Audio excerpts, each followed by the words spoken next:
So we're going to look now at how we can actually solve problems in simple harmonic motion using our understanding of the reference circle and also using our understanding of these curves. So I've got my little mass on a spring here, and so I want you to agree, please agree, that if this dashed line here is the equilibrium position and the spring is still moving up, it has a certain displacement, okay? And I'm going to draw a line for that displacement there in orange. So it's got a certain amount of displacement.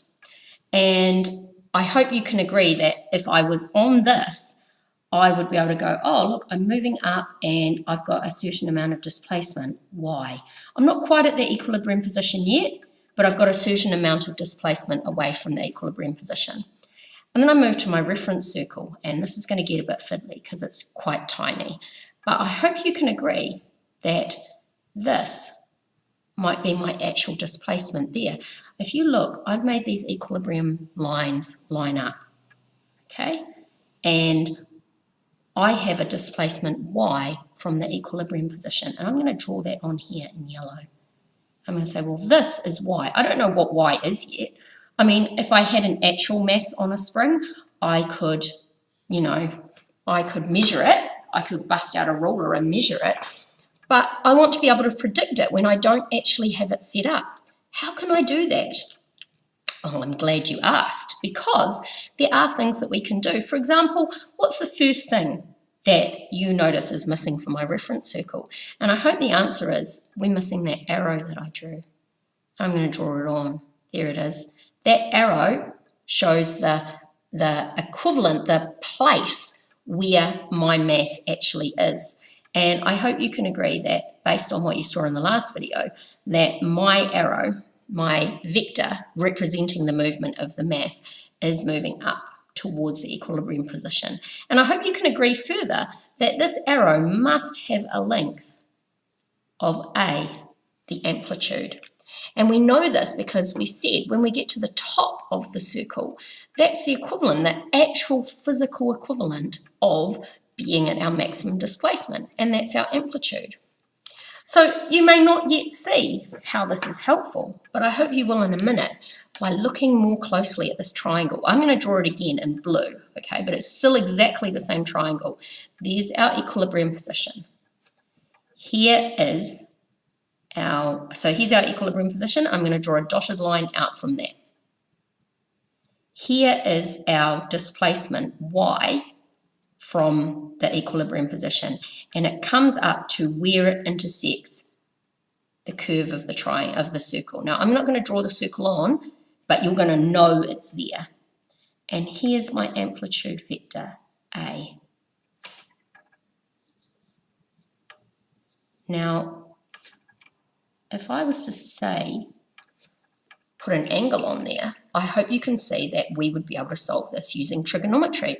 We'd be able to say the sine of that angle, theta, whatever it is going to be equal to the opposite over the hypotenuse. So far, so good. This is nice, simple maths. Now we're left with this problem. What's theta? Well, we could bust out our protractor and measure it just the same way as we could measure y directly in a real physical system. But the beautiful thing about physics is we don't need to do that. We have mathematical trickery. And I would go so far as to say this is approaching jiggery-pokery, but let's just roll with it.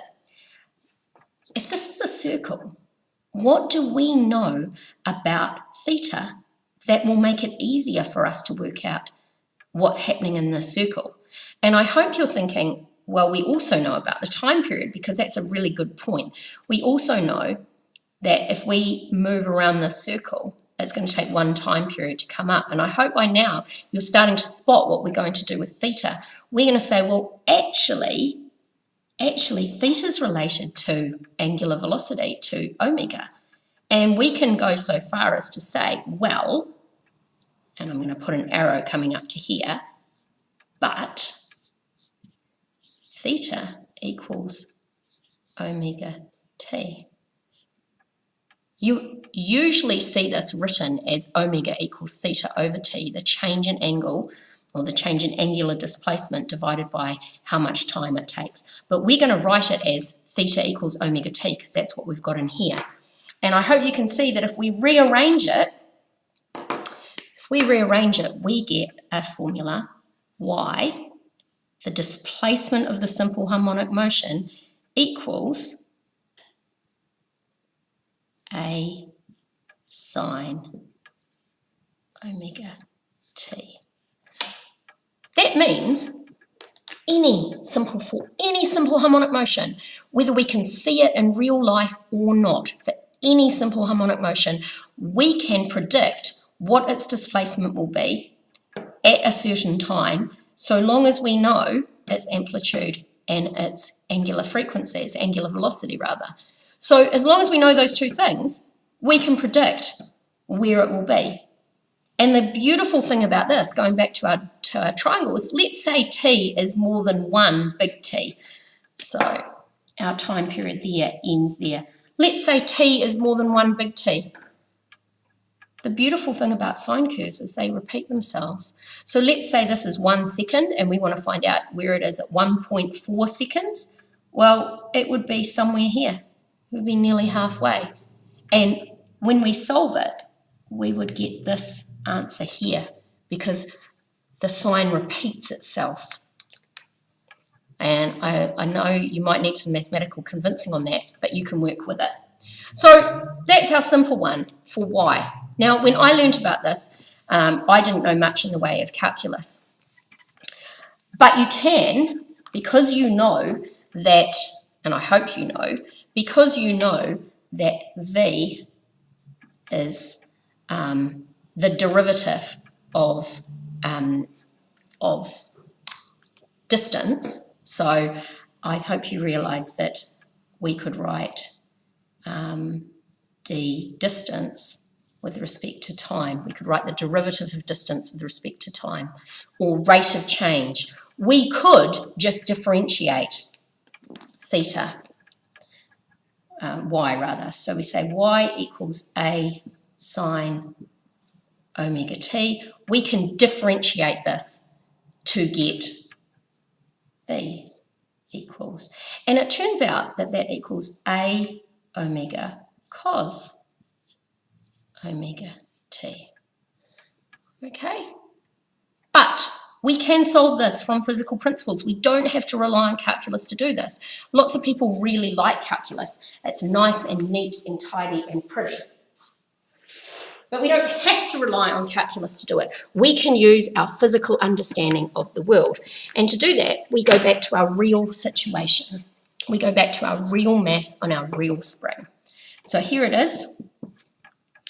And again, it's partially compressed. There's our equilibrium position. Here's our reference circle again.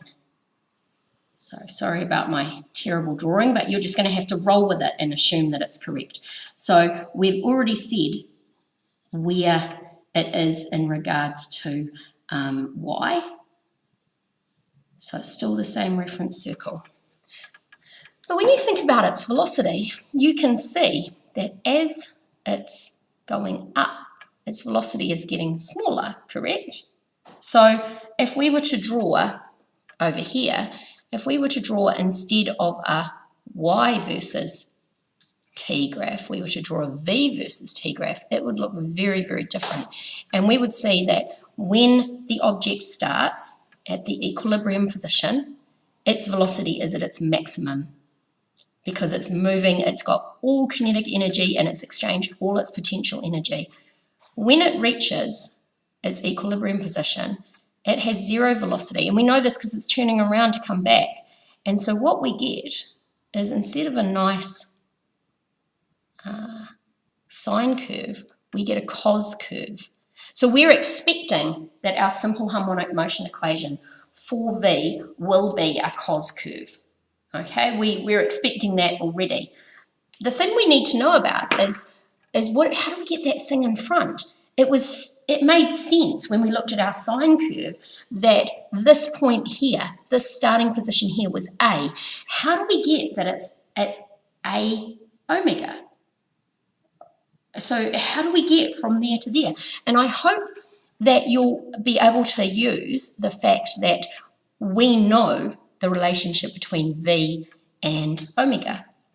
We know the relationship between V and omega is V equals R omega. And I hope you can see in this case that V equals theta, A omega, because A is equivalent to R. A is our amplitude, it's equivalent to R. So I hope you can agree, just from using our physical understanding, that V must equal A omega cos omega t. And you can put a bracket around the omega t if you want, if that makes it easier for you to remember what it is. That's fine. So we've only got acceleration left to go. And I hope that you're going to find this just as easy. I'm going to skip all of this. Okay, and I'm going to say, well, I'm going to go straight to my diagram. We could solve this using a derivation, and I hope that you'll see that's the case at the end. So I want you to consider this time if we were using A and T. So at our equilibrium position, when we're just starting, at our equilibrium position, it has zero acceleration. Okay, and I hope you can see that the acceleration, if you remember, the definition of acceleration is that it's proportional to the displacement from the equilibrium position. So when it's at the equilibrium position, it must have zero acceleration. I hope you can further agree that as you go up, the acceleration is directed inwards. You're going to get a negative sine curve.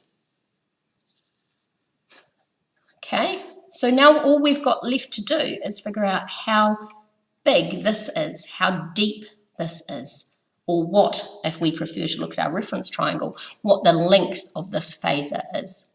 And it might not be immediately obvious, but it's going to be A omega squared. Okay, actually, it's going to be A omega squared. And I hope you can see for yourself how that's mathematically true. Just like we did with V and omega, we're going to relate A and omega together. And we get that A equals minus, because it's a minus sine curve, A omega squared sine omega t. All right, these formulas can be used to predict real-life behaviour of simple harmonic motion systems. Okay, I know this video has taken a long time, so we'll skip all the rest of the explanation to the next one.